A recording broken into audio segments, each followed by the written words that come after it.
Okay guys, so this is just coming in as breaking news, which is why this video is a bit broken up, my apologies. But it looks like Diddy's bail has been denied by a 3-judge panel. It is hereby ordered that the motion for bail is referred to a 3-judge panel. The request for immediate release pending decision on the bail motion by a 3-judge panel is denied. The motion to seal is granted. It's all over. Don't cry, don't beg, it's all over. The judges, a 3-way judge panel, have denied his bail for the 3rd time. That man is not getting out. This is not what he wanted to hear, which is probably why that bail application was not on the judges. So I'm speaking about the bail application in this video, but of course, now that new information has come out, we now know that that bail has been denied. That is breaking news, and I had to add that to this video. So yeah, he's not getting out. Bon appetit. 3rd appeal, the 3rd time you've attempted to try and get out of jail, you've been denied. You now are going to be in jail until May 2025 when your trial starts. Even then, it could just be delayed because there's so much information and discovery and production that they need to go through when it comes to this evidence. Not good news for Diddy at all. That's probably why he was happy going into court. He thought that he would get this accepted with his family then, etc. But that clearly is not taking place. Bon appetit. Wrap this up tonight by 9 p.m. Okay, so some more specific stuff to get into when it comes to everything at this hearing.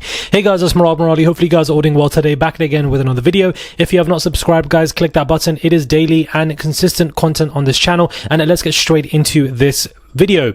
So the date has been specified for the trial that is going to begin. We did say May 2025, but it's been revealed, and I think I touched on this in my last video as well, but I want to expand on this, that the trial date is set for the 5th of May 2025. What else is happening on the 5th of May 2025, guys? The Met Gala is happening at the same time. The Met Gala is set in New York. The trial dates are in New York. It's all happening at the same time. And I can't help but think to myself, is this a coincidence? I don't think so. I don't think a coincidence even exists in that industry. And I feel like Diddy and his team specifically wanted this date this month. You know, they were discussing April or May, and I feel like Diddy's lawyers said May in the hearing, and 5th of May was the day because they know that when the Met Gala takes place, nobody's really going to be talking about the Met Gala. Those celebrities who are directly and heavily affiliated with Diddy now are going to be panicking because they're going to be on those red carpets wondering, well, what's going to happen? PR is going to have to be thorough with them before they go on that red carpet to be like, it's Diddy's trial. You were seen with him, XYZ. If they ask you about Diddy's trial, this is what you say. I don't think that many celebrities will be asked about Diddy's trial because I feel like they don't want the Met Gala to be as messy, but some might, and they definitely now have to be on the lookout for those questions because the fact that those two events are, you know, coincidental to me is intriguing. I feel like Diddy did that on purpose, or some kind of mind game, some psychological mind game that they can't really escape Diddy, because that is going to be on their minds when it comes to these celebrities as to what is happening on that day. People are going to be more focused on that trial beginning. If it begins on 5th of May, I personally feel like the trial is going to be delayed because a large amount of information needs to be run through. Discovery hasn't really finished. Production is not finished. So I think that is the case. That is interesting to me. I don't think anybody's picked up on that. Maybe you guys have heard it somewhere else. Maybe this is the first time you're hearing it. But I feel like the Met Gala taking place on the same day, weird. Very, very weird, guys. Now, they do state as well that a person at a private airport in Florida basically had information seized, taken from them to FBI. But was the information seized from this private person at this private airport in Florida, or did this private person offer to help for a profit agreement? And a profit means that, you know, they wouldn't get indicted or prosecuted. It is intriguing to me. And is that person the drug mule that we spoke about many months ago who was caught and arrested and then of course let go because he was transferring stuff? Was he based in Florida? Was it him or was it somebody else? We know that P. Diddy has a very large network, so we obviously don't know who that could be, but I thought it was important to do this video to really expand on some of the very key moments of that hearing as opposed to just running through the cliff notes so that we can really get into it, into the deep rooted conversations as well as other topics in this video that are going to be taking place. But who is that person at the private airport? I want to know your suggestions. I think right now it could be the drug mule, but I also feel like because of the Diddy case, Because of how complicated this case is, the people that we've seen in the media affiliated with him, it would be too easy to be those people. It would be too easy to be, others. I feel like it's people that we don't know. He has a huge network underground. We don't know who these people are. It could be anybody. But it is intriguing to me that this person is at a private, airport in Florida. And why did they choose to go there? Who contacted them? Who told them to go there? It is very intriguing to me. Now, Ayuse Johnson also denied that she leaked anything. Obviously, it didn't come from the hotel because the hotel doesn't exist anymore. But they denied leaking anything. So where did that video come from? Who dropped that video to go against Diddy? And Diddy's argument, guys, in regards to Homeland Security are releasing and leaking this information so that the grand jury already have a bias against him. I'm not going to lie to you guys. It's a very good argument. Now we are beginning to see slowly the increments of the legal mind tactics and games that are going to be played from different sides of these lawyers. Remember, Diddy's lawyers have expanded. He has Alexandra Shapiro, one of the best attorneys in that damn country, America. So I feel like the fact that he has Alexandra Shapiro on his side, I'm not saying that he's going to win this at all by any means necessary, but I mean that is a damn good argument that who leaked this information, and therefore if it's being used, if Diddy's lawyers can prove that video was leaked to go against him and cause a bias for the grand jury, that evidence can A, easily be thrown out, or B, mistrial. So I think that the evidence being thrown out, which is one of the biggest chunks which they've confirmed themselves, is very it's something that they definitely need. So Diddy's team, they know what they're doing. They're going for the jugular, one of the jugulars, and that is obviously this particular video. So Ayuse Johnson have denied that completely. The pure reason for why this man has not been bailed is not because of the severity of the case. It's because he has evidently, is that even a word? I don't even know. He has proved to the courts that he has intimidated witnesses because of extreme amount of phone calls that have gone on to Kalena Harper when Dawn Richards, part of that group, came out with the lawsuit. So the fact that he's intimidated witnesses means that he could tamper the evidence, which is why he's not going to be coming out. Very intriguing. And I wanted to just really expound on that 5th of the May, what is going on there, the expansion of these lawyers, and for the fact that Diddy is building a good case. And I think that Diddy, is in a good place. He's laughing. He's hugging lawyers. It could be a fake performance. We know this man is very narcissistic, but we also know this man has been rich since the age of 20, so he solidly believes he can just buy his way out of this. This is not the first time where Diddy is affiliated with, courts, prisons, jail. The 1999 shooting is one of many, so it's not the first time. Now, Daily Mail are revealing a story about how Usher brought a beautiful gift to L.A. Reid, and that beautiful gift was a 14-year-old boy called Justin Bieber. That is a title, and the title is very salacious. Now, the entire article goes on as to how Usher was transferring Bieber to L.A. Reid as a gift, basically implying that he was used left, right, and center in ways that we don't need to imagine. So it is very intriguing, and as I said to you guys, Bieber cannot escape this situation. And I know for some people, it is upsetting that Bieber's been spoken about in this way, and I absolutely agree that sometimes the media makes things salacious when they don't need to.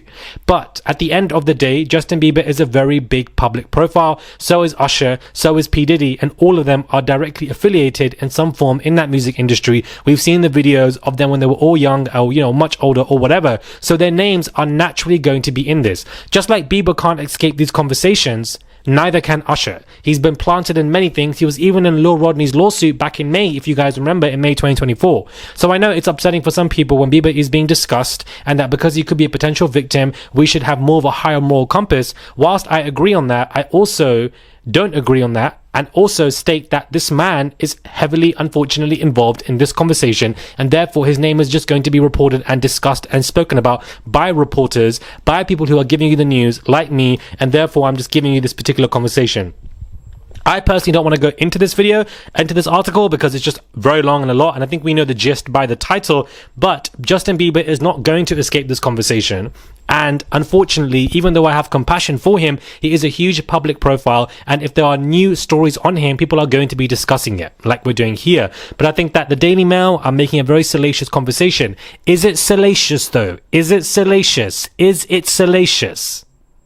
Or are they hinting? Because the UK press do this a lot. I know the press, TMZ, do this a lot. They hint on things that are publicly going to be coming out soon that they probably can't speak about right now as fact due to legal issues.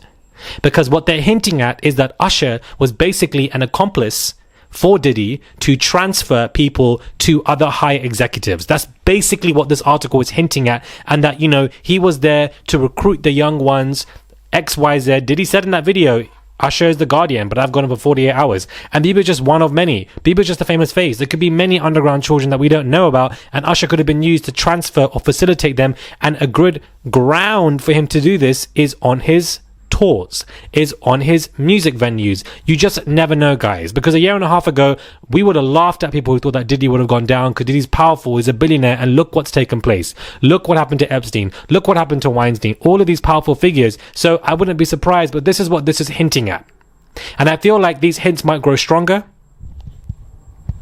They might grow stronger. Even from my own sources, I've been told stories that I don't want to really dabble into because I feel like we're going into territory that is just something that it's just out of left field, and I feel like that just conflates everything, and I don't want to get into that. But basically I've been told the same thing, that this is what Usher has done to XYZ, and so this is what they're hinting at here. So is it salacious? Yes. But is it also hinting at something that could be very important? Yes. Because again, RICO, racketeering, group organized crime, or when somebody's being trafficked left, right, center in this kind of way. I know when I was unfortunately trafficked as a young I believe I was 16, 17, then I continued on 18, 19, 20, and etc.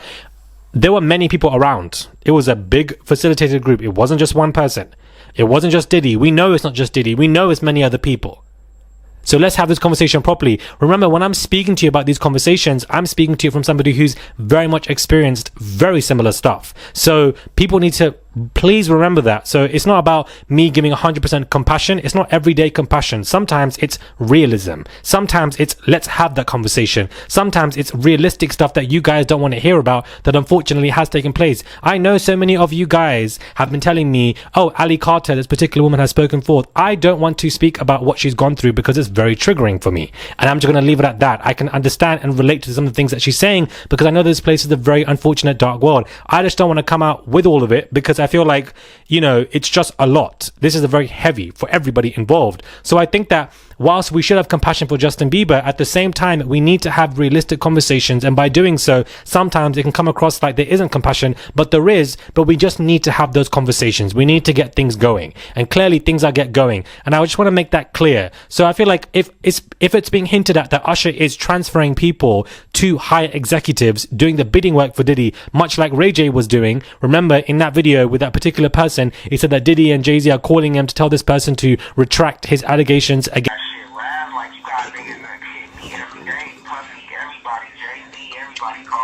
Done. I got you. Against I don't know what his name is, some guy. You know, I wouldn't be surprised. It's a network. There are people higher and higher and higher and higher than each other. It's a RICO charge Diddy's even facing. The courts are telling us he's facing RICO. It's group organized crime. There are other people all affiliated. It is a tree with multiple branches. Open your mind about it, guys, because when I was going through this stuff, unfortunately, it was a lot of people involved transferring me or telling me to go XYZ, telling me to go. And again, I'll speak on my story in full clarity when I'm ready to do so, because I feel like, you know, there's importance in it and it just would help with clarity. But when I'm ready, but I can understand people like Bieber, people like Ali Carter, people like X. I get it. So please don't say I'm not showing enough compassion to these people, because it's not just about showing compassion. It's about having those conversations that need to be had, that people don't want to really be having, or that sound off morally when you're really not being off morals. You're just trying to be more realistic for people, because that is an approach that people need to have, because a lot of this is going on. It's just a sad state of affairs. We have genocides going on in this damn world, for goodness sake, left, right and center. There's just so much madness going on. It's ridiculous. Anyways, I'm ranting, but let me know what your thoughts are when it comes to this video. Do subscribe, comment down below and give this video a thumbs up. I would appreciate it. Comment down below. Let me know what your thoughts are. Subscribe to the channel, guys, please. It's just one click. That's all you guys have to do. Click the notifications bell button as well, so that you guys know when I'm coming out with these videos. And when you wake up and when you have your shower, guys, use sunscreen on your face every single day, irrespective of what color your skin is. We all need it. It will help you massively when it comes to you getting older and aging. Use sunscreen. I don't know why I've said this, just right next to me, so I thought I'd use it. And also, guys, we might as well at this point, because everything's on my desk for some reason. But please, electrolytes, take one daily, every other day. Just take a tablet with you, pop it in a glass of water, and then drink it, and it will help you and give you guys so much energy every day, every other day, before, after the gym, when you wake up. It's just great. I'm so sorry. This video is killing me, because we've gone from the court, the hearings, to Usher and this, to me talking about electrolytes. You would only get this nonsense here. Anyways, subscribe guys, comment down below, give this video a thumbs up, and I'll catch you guys soon for another video.